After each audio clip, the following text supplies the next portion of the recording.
नमस्कार प्रिय मित्रों, एक बार फिर आपका स्वागत है चल सोच के यूट्यूब चैनल में।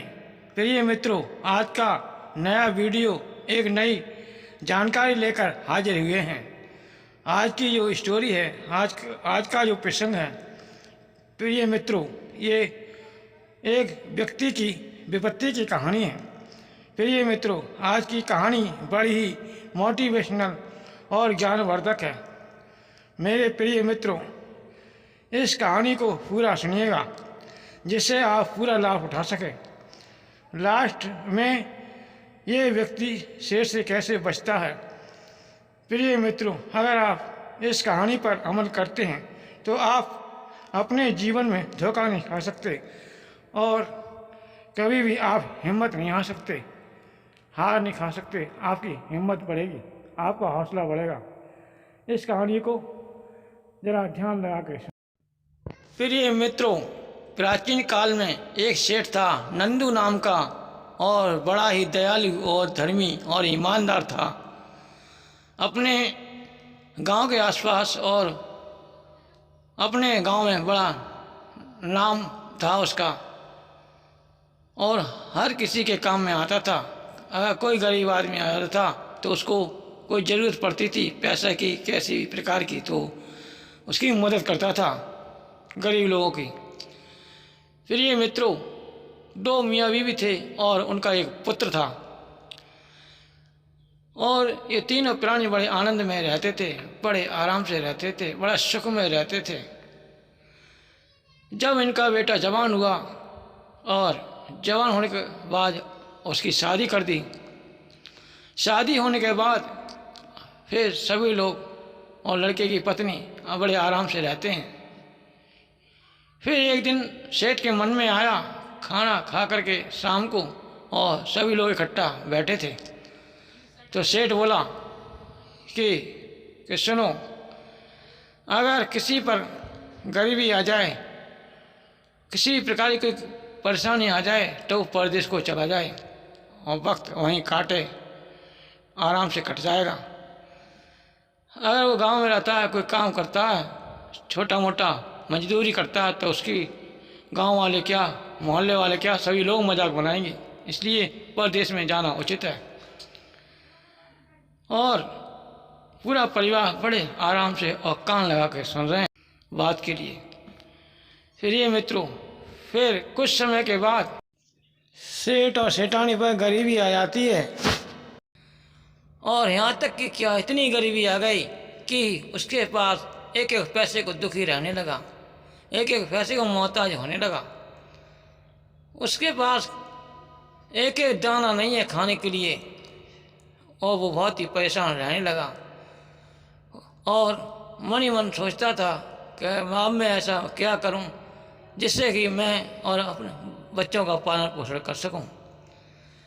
फिर एक दिन बोली उसकी पत्नी कि सुनो, कि यहाँ से अब परदेश को चलते हैं, यहाँ रहना ठीक नहीं है, क्योंकि पापा जी सेठ थे, साहूकार थे। अब हम छोटी मोटी यहाँ कोई आप मजदूरी करेंगे तो मजाक बनाएंगे, इसलिए परदेश में जाना ठीक है। ठीक कहती हूँ। ये बात पापा जी समझाते हैं और ठीक ही समझाते हैं, इसलिए ऐसा करो, पापा जी से सलाह ले लो कि परदेश को चलो। कहाँ ठीक कहती हो, पापा जी से सलाह लेते हैं। फिर वो लड़का अपने पापा से बात करता है कि पापा जी, घर के पास गरीबी आ गई है, अब मैं ऐसा करता हूँ, हम मियाँ बीवी दोनों चले जाते हैं परदेश के लिए। पापा जी अपना ख्याल रखना और मम्मी का भी ख्याल रखना, और मैं पैसे भेज दिया करूँगा आपके खर्चे के लिए, ठीक है? और ठीक है बेटे, अपना ख्याल रखना और अपने बीवी बच्चों का ख्याल रखना, और किसी के बहकावे में मत आना, कोई भी कुछ कहे किसी के कहने में मत आना, ठीक है? क्या सबकी सुनना करना मन की, और आराम से रहना, प्यार से रहना दोनों जने, ठीक है? जाओ, आशीर्वाद हमारा तुम्हारे साथ है। क्या ठीक है पापा जी। प्रिय मित्रों, फिर वो परदेश के लिए घर से निकलते हैं, चले जाते हैं कि काफ़ी दूर पहुंचते हैं। फिर इतनी दूर पहुंच जाते हैं कि चलते चलते उनको शाम हो जाती है एक जंगल में। तो जब जंगल में शाम हो जाती है तो कहता है कि आज का बसेरा यहीं करते हैं, यहीं रुकते हैं। तो उसकी बीवी बोली कि नहीं, यहाँ तो कोई शेर चीता जानवर भी रहते होंगे, यहाँ नहीं रह सकते। आपको कुछ हो गया तो मेरा जीवन कैसे कटेगा? कि नहीं प्रिय, ऐसी बात नहीं करते। जब हमारी आ गई है तो कोई बचाने वाला नहीं है, अगर नहीं आई है तो कोई मारने वाला नहीं है। भगवान पे भरोसा करो। कि ठीक है। फिर वो अपने तंबू तान देता है और फिर उसमें खाना बनाते हैं, खा करके फिर आराम से बैठते हैं। तो कहते हैं कि देखो, अगर कोई विपत्ति आती है तो अगर कोई शेर चीता आता है तो मैं तुझसे कहूँगा, मैं तुझे समझाई दे रहा हूँ, मैं तुझसे कहूँगा कि श्याम सुंदरी, तो तू कहना हाँ दलरंजन। कि मैं कहूँगा कि शेर सवैया क्या करो रहे हैं, कि तू कहना शेर सवैया क्या करो रहे हैं, शेर सवैया शेर का मांस करो रहे हैं, बासी रखा ताजी करो रहे हैं। अच्छा, फिर मैं कहूँगा अभी लाता हूँ ताज़ा मांस। जब ये दोनों मियाँ बीवी आपस में बात करते हैं और सलाह करते हैं तो कहता है कि देख, जैसा मैंने तुझको समझाया है वैसे ही बोलना, और कुछ कोई हमारा नहीं बिगाड़ सकता, चाहे जानवर हो चाहे इंसान हो। जब हम नियत से सच्चे हैं तो हमारा कोई बाल बाका नहीं कर सकता। और ठीक है। उधर क्या होता है, शेर चीता घूम रहे हैं और शेर कह रहा है कि मुझे काफ़ी दिन हो गए, मुझे भूख लग रही है, मुझे शेर कोई शिकार नहीं मिली है, कितने दिन हो गए, मैं भूखा हूँ। जब वो घूमते घूमते उसको महक आने लगती है कि ओहो, कोई मालूम पड़ता है आज मानुष कोई जाति आ गया, कोई मानुष आ गया है, उसी की महक आ रही है, उसी तरफ चलना चाहिए। भाई वाह, आज तो मौज आ गई, आज मेरा भोजन बन गया, शिकार बन गई, मैं आज मेरी भूख मिट जाएगी, काफ़ी दिनों का भूखा हूँ और आराम से सो जाऊँगा खा पी के, मौज आ गई। जब वो आता है और उसके तंबू के पास आ जाता है और दहाड़ने लगता है, फिर वो उसकी बीवी कहने लगी कि सुनो सुनो, कि वो मालूम पड़ता है शेर दहाड़ रहा है। और अच्छा, क्या श्याम सुंदरी कहाँ दरगंजन, कैसे सवैया क्या करो रहे हैं, कैसे सवैया शेर का मांस करो रहे हैं, बासी रखा है ताज करो रहे हैं। बोले वो शाम को जो रखा था शाम वाला मांस नहीं खा रहे हैं, कि नहीं, कि ताजी चाहिए। अच्छा लो, अभी जाता हूँ, ला कुल्हाड़ी ला, अभी लाता हूँ शेर को मार के, चिंता मत कर, इनको मैं ताज़ा ही मांस खिलाऊंगा। बोले ठीक है, जाओ। जब इतनी बात शेर सुनता है, बोले ओहो, मुझसे ही बड़ा कोई है, और मालूम पड़ता है मुझे यहाँ से चलना ही ठीक है, नहीं तो मुझे ही मार के खा जाएंगे। प्रिय मित्रों, शेर इतना डर गया कि वो इतनी तेज भागा कि मानो कितनी बड़ी आफत आ गई, अपनी जान लेकर भागा। उधर वो शेर भाग जाता है और इधर दोनों मियाँ बीवी आराम से सो जाते हैं।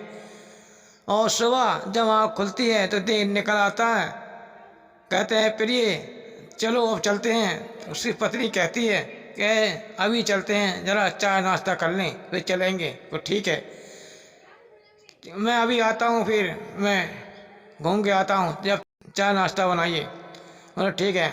जब उधर से वो घूम कर आता है और उधर चाय नाश्ता तैयार कर लेती है। ये चाय नाश्ता करने के बाद फिर वे दोनों अपना बिस्तर बांधते हैं और चल देते हैं। चले जा रहे हैं। फिर एक शहरपनाह में पहुँचे। उस शहरपनाह में पहुँचने के बाद उनने अपना तंबू लगा दिया, रहने लगे। फिर खाना वाना खा के शाम को लेट जाते हैं। सुबह आँख खुलती है कहते हैं फिर ये ज़रा रोटी बनाओ, मैं काम की तलाश करता हूँ।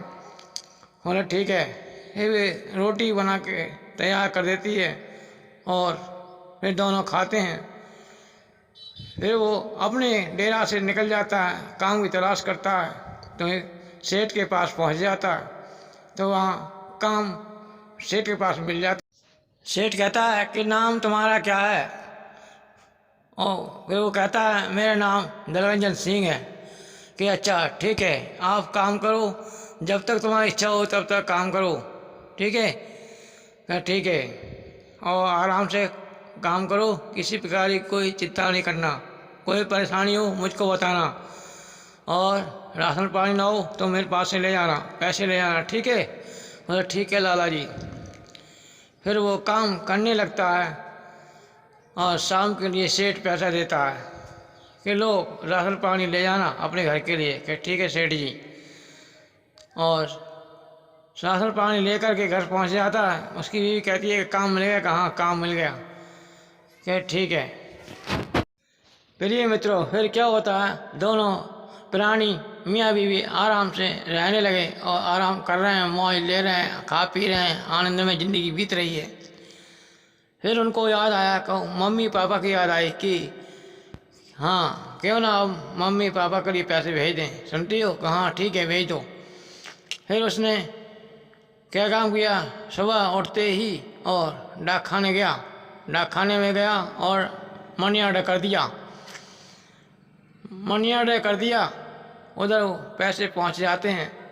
तो सेठ जी कहते हैं वाह मेरे लड़के को काम मिल गया, मेरे लड़के का अच्छा काम चलता रहे प्रभु, ऐसे ही सही हिसाब से रखना, मेरे पुत्र पे अपनी दया दृष्टि रखना भगवान। इस प्रकार से दुआ दे रहा था। फिर क्या होता है प्रिय मित्रों, फिर वो उसने ऐसे ही काम 1 साल किया सेठ के पास, लाला के पास। फिर उसके पास पैसा हो गया और जब घर लौट के आता है और मियाँ बीवी सलाह करते हैं, खाना वाना खा कर लेटते हैं, तब सलाह करते हैं कि क्यों ना अब अपना व्यापार कर लिया जाए। नौकरी में तो केवल इतने जितने पैसा बांध दिए उतने पैसे मिलेंगे, और अपना व्यापार होगा तो उसमें अच्छा मुनाफा होगा, पता नहीं कितना मुनाफा हो। वो ठीक कहती प्रिय। फिर उसने नौकरी छोड़ दी और अपना व्यापार चालू कर दिया। व्यापार चालू किया और फिर दिन दूने पलक सवाए बढ़ने लगे। फिर तो वो 1 साल के बाद करोड़पति बन गया। 1 साल लाला के काम किया, 1 साल उसने फिर अपना काम किया और वो करोड़पति बन गया। फिर ये मित्रों, फिर उन्होंने दोनों में भी कहते हैं कि क्यों ना आप अपने देश को चलें। कि ठीक कहते हो कि कल सुबह चलेंगे। फिर वो अपने आराम से खाना वाना खाते हैं शाम के लिए और सो जाते हैं। जब सुबह आँख खुलती है कहते हैं कि आप चलते हैं। कि ठीक है, कि चलो चाय नाश्ता कर लेते हैं, उसके बाद चलते हैं। फिर उन्होंने चाय नाश्ता किया और वहाँ से बांध बिस्तरा और चल देते हैं। चलते चलते फिर अपने स्थान पर, अपने गांव में आ जाते हैं, अपने देश को आ जाते हैं। जब वो अपने घर में घुसते हैं और इतने में क्या होता है कि सेठ और सेठानी अपने पुत्र और पुत्र वधू को देखते हैं, बड़ा खुश हो जाते हैं और गले से लगाते हैं, बड़े प्यार से चूमते हैं और कहते हैं बेटे और ठीक ठाक तो रहे। हाँ पिताजी आपके आशीर्वाद से मैं बिल्कुल ठीक ठाक से रहा और मैं अब हमारे पास किसी प्रकार की कोई कमी नहीं है, अब अपना काम करेंगे। क्या ठीक है पुत्र, अब आराम से रहो, सब पूरा परिवार आराम से रहेंगे। हाँ ठीक है। प्रिय मित्रों, फिर वो सेठ का लड़का अपने घर पर ही काम करने लगा, व्यापार करने लगा और सभी लोग बड़े प्यार से रहने लगे। प्रिय मित्रों, अगर आपको हमारा वीडियो सही लगा हो तो अपने रिश्तेदारों या अपने दोस्तों को हमारा वीडियो शेयर करें, लाइक करें और शेयर करें और चैनल को सब्सक्राइब करें। बेल आइकन घंटी को दबाना ना भूलें, जिससे कि आपको हर वीडियो का नोटिफिकेशन आपको मिल सके। आगे फिर मिलेंगे नेक्स्ट वीडियो में, तब तक के लिए नमस्कार।